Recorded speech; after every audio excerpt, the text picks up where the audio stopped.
I was reminded just today because I got this blood pressure kit in the mail. When you are eligible for Medicare, they actually have this program where they monitor your blood pressure routinely.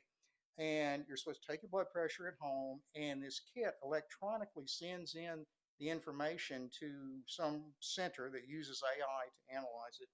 And if either your blood pressure is too high or you don't check your blood pressure often enough, they send you back a text or email or phone call or maybe all three to tell you that so that they keep on top of you. No patient or no person, no doctor or nurse ever sees it, just the AI. And that reminded me of how we used to manage high blood pressure back in the old days at Charity Hospital. I remember 1985, I was an intern and I was working the triage desk in the emergency room at the old Charity Hospital.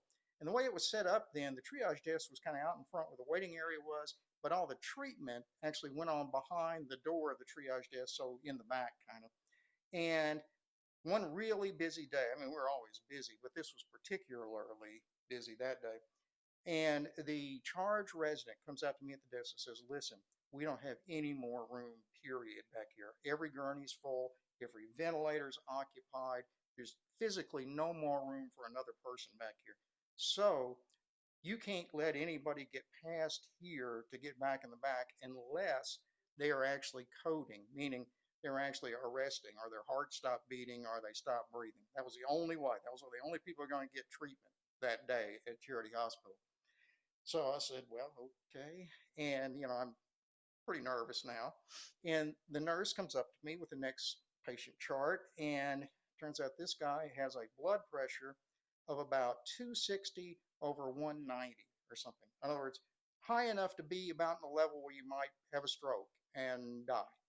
And I talked to the guy and he said, yeah, doc, I don't feel so good. I'm about to die. So now I'm really scared. I go back and tell the chief resident, this is, well, we can't take him back here. You'll have to deal with him out there. Okay.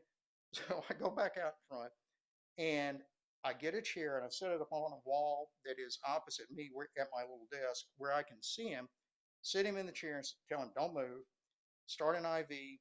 And I go get, I think it was labetalol we were using then for blood pressure emergencies, and gave him the labetalol and told him not to move. And I sat at my desk where I could keep an eye on him. Well, the way labetalol works is every 10 minutes, if your blood pressure doesn't come down, you give another dose and you double the amount. So I kept doing that. After 10 minutes, his blood pressure did not bulge, or did not budge. And so I kept giving him more. And then after 40 minutes, I think, finally, his blood pressure was down to like 160 over 100 or something like that. And he said, oh, thanks, doc. I feel a whole lot better. So I left him sitting there. I go back to the charge resident. I said, listen, his blood pressure's better, but now what do we do with him? He says, well, go get him a handful of oral blood pressure medication, give it to him, and give him an appointment for the internal medicine clinic. And I said, well, those appointments are backed up 6 months. You won't get in for 6 months or more. And the charge resident says, I know.